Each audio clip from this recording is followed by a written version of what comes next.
చేస్తారా నన్ను వాళ్ళు ఏం చుట్టం పరంగా వచ్చి లావణ్య బాగున్నావా అని వచ్చి అని ఉంటే ఇన్ని గొడవలు ఉన్నా సరే నేను మళ్ళీ వెళ్ళి వండి కూర్చోపెట్టి తినండి ఆంటీ తిన్న అంకుల్ అనేదాన్ని.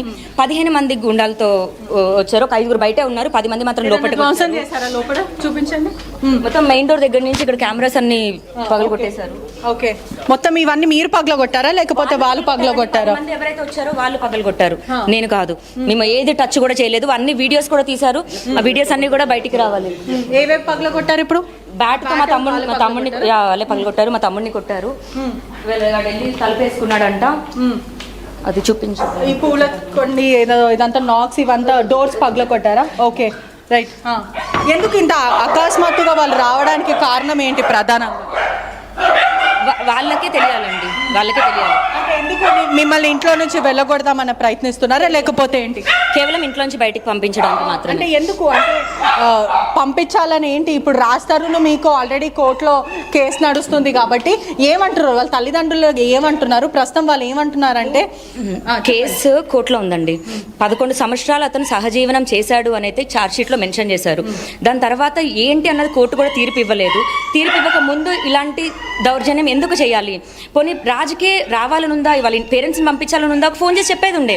ఎందుకంటే మొత్తం నాదే అని నేనేం అనట్లేదు కదా, ఈక్వల్లీ ఉంది అతనికి. పేరు మాత్రం అతని పేరు మీద ఉందంటే మరి ఇల్లు కొనుగోలు చేసేటప్పుడు మీరు ఏమన్నా రాజుకి డబ్బులు ఇచ్చారా లేకపోతే ఏంటి? మేము మా దగ్గర ఉన్న దాంట్లోని 70 lakhs వరకు మేము పెట్టడం జరిగిందండి. ఈ ఇంటి విలువ 1.5 కోటి మేము కొన్నప్పుడు, ఇప్పుడు 12 కోట్లకు పెరిగింది. కేవలం ఆ దురబుద్ధి మాత్రమే. అండ్ ఈ హౌస్ రాజ్ తరుణ్ పేరెంట్స్ ఇచ్చిన ఆస్తి కాదు. రాజ్ తరుణ్ 3,000 పెట్టుకొని అలా వచ్చిన మనిషి, అసిస్టెంట్ డైరెక్టర్గా వచ్చిన మనిషి హీరో అవ్వడం జరిగింది. దాని తర్వాత రూపాయి పోగేసుకుంటూ జీవనం అన్నది 10 ఏళ్ళు సాగింది. అండ్ నేను ఫైట్ చేశాను, మళ్ళీ అతను నార్మల్గా సినిమాలు చేసుకోవాలని నాకు అతని మీద ఉన్న ప్రేమతో నేను మీడియా ముఖంగా అందరి ముందు సారీ కూడా చెప్పాను. నేను రాజుకి నార్మల్ అవుతుంది లైఫ్ అని. ఇలాంటి నార్మల్గా ఉన్న దాంట్లో మళ్ళీ ఇతను ఇంత రచ్చ చేయడం నాకు నిజంగా ఏం చేయాలో కూడా అర్థం అవ్వట్లేదు. ఖచ్చితంగా ఏదేమైనప్పటికీ కూడా ఇది మీ ఇల్లు రాజిల్లు అని మీరు మాట్లాడుతున్నారు. డాక్యుమెంట్స్ అంతా కూడా రాజ్ తరుణ్ మీద ఉంది.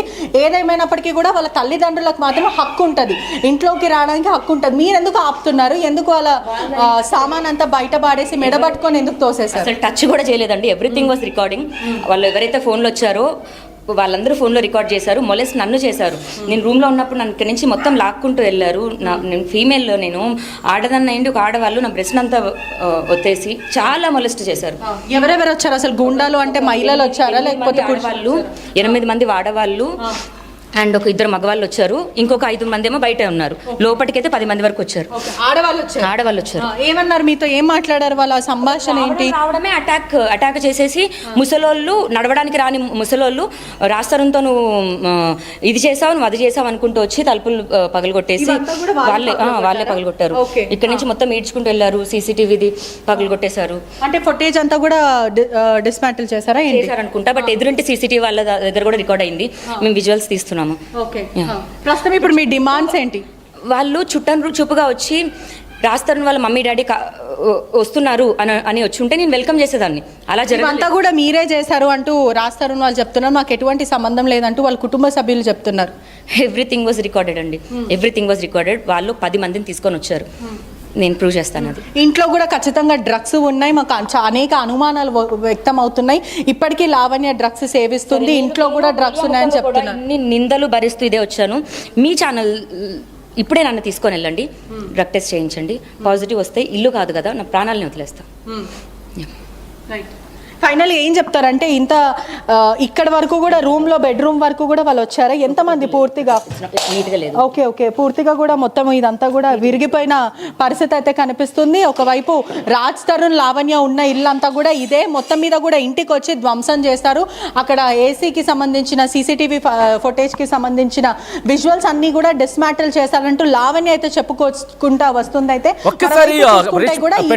రాజ్ తరుణ్ అనే విషయం కూడా అందరికీ తెలిసిన విషయం. క్వశ్చన్ అడిగే ప్రయత్నించండి. ఎందుకంటే సీసీ కెమెరాకి సంబంధించి కాస్త కీలకమైన ప్లేస్ ని అటాక్ చేయడానికి కారణం ఏంటి? ఎందుకు అక్కడి వరకు రాగలిగారు? ఎవరైనా చెప్పారా లేకపోతే ఎందుకంటే క్లియర్ గా అక్కడ ఆ విజువల్ బట్టి దాని టార్గెట్ గా వచ్చే ప్రయత్నం జరిగిందా? ఒకసారి అడిగే ప్రయత్నం చేస్తారా లావణ్యని? రైట్. రైట్. ఎందుకని సీసీటీవీ ఫుటేజ్ వరకు వెళ్ళడం, అక్కడ కనెక్షన్ డిస్మాంటిల్ చేయాలనుకున్నారు? ఎందుకు మీ మీద దాడి చేయడానికి మాత్రం ఎవిడెన్స్ లేకుండా చేశారా, లేకపోతే ఏంటి? మనుషులు వాళ్ళే చెప్పాలండి. వాళ్ళు పోలీసులు తీసుకెళ్లారు వాళ్ళందరినీ. నా ఫోన్, ఇంకొక ఫోన్ కూడా వాళ్ళ దగ్గరే ఉంది. వాళ్ళే చెప్పాలి అదంతా ఎందుకు చేశారని, ఎవిడెన్స్ ఉండకూడదని. బట్ వాళ్ళు రాస్తారు పేరెంట్స్తో పాటు 10 మంది ఎలా వచ్చారు అన్నది నేను మీకు కొద్దిసేపట్లో ప్రూవ్ చేస్తాను. పోలీసులు ఏం చెప్తున్నారు? పోలీసులకు ఎవరు సమాచారం ఇచ్చారు? వాళ్ళు ఏం చెప్తున్నారు? పోలీసులకు మేమే 100కి ఫోన్ చేశాము. బట్ ఇంటి వరకు రాలేకపోయారు, గేట్ వరకు. పోలీసులు వచ్చినప్పటికీ కూడా నా పొజిషన్, వాళ్ళు ఇద్దరు మనుషులు ఒకరు నా కాళ్ళు పట్టుకొని ఇక్కడి నుంచి అక్కడి వరకు లాక్కొని వెళ్ళారు. అమ్మాయి. ఓకే, మీ ఫైనల్ డిమాండ్స్ ఏంటి? ఎందుకంటే ఇప్పటికే చూసుకుంటే 2 తెలుగు రాష్ట్రాల్లో కూడా లావణ్య రాజ్-తరుణ్ కేసు అందరికీ తెలిసిన విషయమే. మొదట నీకు చాలా మంది సపోర్ట్ చేశారు, మీకు ఏదైతే మోసపోయావని ఒక ఉద్దేశంతో సపోర్ట్ చేశారు. ఆ తర్వాత డ్రగ్స్కి సంబంధించిన ఆడియోస్ ఇవన్నీ రావడం వల్ల మద్దతు అనేది తక్కువైపోయింది. ఇప్పుడు రాజ్-తరుణ్ మీ దగ్గరికి రాను అని మొఖం మీద చెప్పేశాడు. అనేక ప్రెస్ మీట్లో కూడా ఇంకా లావణ్య రాజ్-తరుణ్ కలవడం అనేది ఉండదు, నేను లీగల్గా ప్రొసీడ్ అవుతానని రాజ్ చెప్తున్నాడు. అయినప్పటికీ కూడా మీరు ఇంట్లో ఉండడానికి కారణం ఏంటి? అంటే రాజ్-తరుణ్ ప్రాపర్టీ కోసమే మీరు ఆశపడుతున్నారు అంటూ కూడా రాజ్-తరుణ్ చెప్పుకుంటూ వస్తున్నారు. రాజ్-తరుణ్ ఇంట్లో నుంచి మేము విడిపోయి వెళ్ళిపోలేదు, తను ఇంట్లో నుంచి పారిపోయాడు. దూరంగా ఉండి ఎక్కడో బోబో అని మరుగుతున్నాడు. అతను ఇంట్లో నుంచి వెళ్ళిపోయి మేము బాయ్ చెప్పుకొని వెళ్ళిపోయి ఉంటే అతని ప్రాపర్టీయా నా ప్రాపర్టీ అసలు ఏంటి అన్నది కోర్టు కదా చెప్పాలి. మరి 11 సంవత్సరాలు నేను ఉన్నాను కదా. అంటే కేసు ఉన్నది మీ ఇద్దరు రిలేషన్షిప్ పైన ఉంది, కానీ ఇంటి మీద అయితే కేసు లేదు కదా. కదా, మరి మేము 7 సంవత్సరాలు రెంటెడ్ హౌస్లో ఉన్నాం కదా. మరి అప్పుడు మరి రెంటెడ్ హౌసెస్ స్టోరీ అంతా ఏంటి, ఈ జీవనం అంతా ఏంటి? ఇప్పుడు ఇల్లు తీసుకొని 5 సంవత్సరాలు అవుతుంది. మేము 15 ఇయర్స్ నుంచి స్టార్ట్ చేసాం మా రిలేషన్షిప్. ఇప్పుడు అతనికి వద్దు అనుకున్న దగ్గర ఇల్లు ఇదైపోయింది. మరి అప్పుడే నన్ను లోపలికి రానిచ్చేది కాకుండా ఉండే అతను.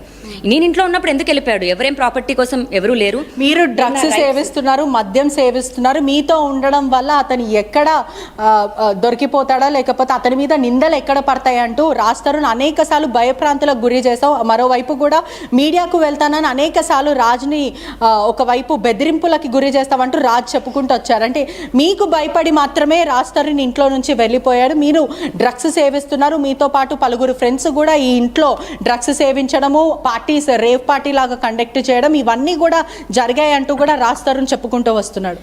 మీరు అన్న ప్రతి మాటకి ఎవిడెన్స్ చూపించి మాట్లాడమనండి. డ్రగ్ టెస్ట్కి నేను ఇప్పుడే వస్తాను. నెగిటివ్ వస్తే మీరు ఏం చేస్తారు? ఈ నిందలు ఇవన్నీ నేను ఇంకా తీసుకోలేను. 11 సంవత్సరాలు ఉన్నప్పుడు 11 సంవత్సరాల నుంచి అదే హిస్టరీ ఉందా అండి? ఎందుకు లావణ్య మీద కేసు 1.5 ఇయర్ నుంచే అవుతుంది. మీరు నా మీద పడ్డ ఫస్ట్ కేసు డేట్ చూడండి ఒకసారి దయచేసి. నేను ఏది ప్రూవ్ చేసుకోవడానికన్నా రెడీ, నేను ఎక్కడికి పారిపోలేదు. రాజ్-తరుణ్ని మీడియా ముఖంగా రమ్మనండి, నేను వస్తాను, కూర్చొని మాట్లాడదాం. నేను ఇన్ని రోజులు రాజ్-తరుణ్ మీద ఇంకా అనేక సాక్ష్యాలు అసలు బయట పెట్టలేదు, వద్దు అని. నాకు అతని మీద ఉన్న ప్రేమ వల్ల ఈ రోజు నుంచి స్టార్ట్ చేస్తాను. అంటే యుద్ధం ప్రకటిస్తున్నారా రాజ్ మీద? బహిరంగ ప్రకటిస్తున్నాను. రాజ్-తరుణ్ గుర్తుపెట్టుకో, నువ్వు వచ్చి నా కాళ్ళు పట్టుకొని సారీ చెప్పినా వదలను. నేను వచ్చి చిన్నోడా సారీ నీ కాళ్ళు పట్టుకుంటానని ఏదైతే కోరిన మనిషిని నేనే చెప్తున్నానో, నా ఫైట్ ఆగదు. కోర్టు మెట్లు ఎక్కించకపోతే నీ ఎడమ కాలు చెప్పు తీసుకొని కొట్టు. ఇది మోరోవర్ ప్రేమ కన్నా చాలా పర్సనల్ గ్రడ్జ్ మీలో కనిపిస్తూ ఉంది. ఎక్కడ ప్రేమ అనే ఛాయలు కనిపించట్లేదు. మిమ్మల్ని ఎవరన్నా ఒక 10 మంది ఆడోళ్ళు ఇలాగే చేసిన తర్వాత, అంటే ఎవరికి జరగకూడదు బేసిక్గా, జరిగిన తర్వాత మిమ్మల్ని ఆ క్వశ్చన్ అడిగితే మీరేం సమాధానం చెప్తారో దాన్ని బట్టి. నేను మాట్లాడుతున్నారా మీరు? నొప్పితో అండి, నా బ్రెస్ట్ ఒత్తేసారు చెండాలంగా. కుటుంబ సభ్యులు రాజ్-తరుణ్ తల్లిదండ్రులు కూడా ప్రస్తుతము హెల్త్ బాగాలేదు, మేము అక్కడనే రోడ్డు మీద ఎండల్లో నించొని ఉన్నారు, వాళ్ళని ఎందుకు మీరు లోపలికి రానిచ్చి కూర్చోపెట్టి అట్లీస్ట్ మాట్లాడే ప్రయత్నం ఎందుకు చేయట్లేదు కదండి? ఇష్యూ అయింది, ట్రెస్ పాసింగ్ అయింది. నేను అదే మీడియా, వాళ్ళ ఇంట్లో వాళ్ళు ట్రెస్ పాస్ ఎలా చేస్తారు? ఎగ్జాక్ట్లీ, వాళ్ళ రాజ్-తరుణ్ది కదా, రాజ్-తరుణ్ పేరెంట్స్ కదా. రాజ్-తరుణ్ అయినా వాళ్ళ పేరెంట్స్ కి అధికారం ఉంటది కదా, చేసే టైం కూడా ఇది లేదు.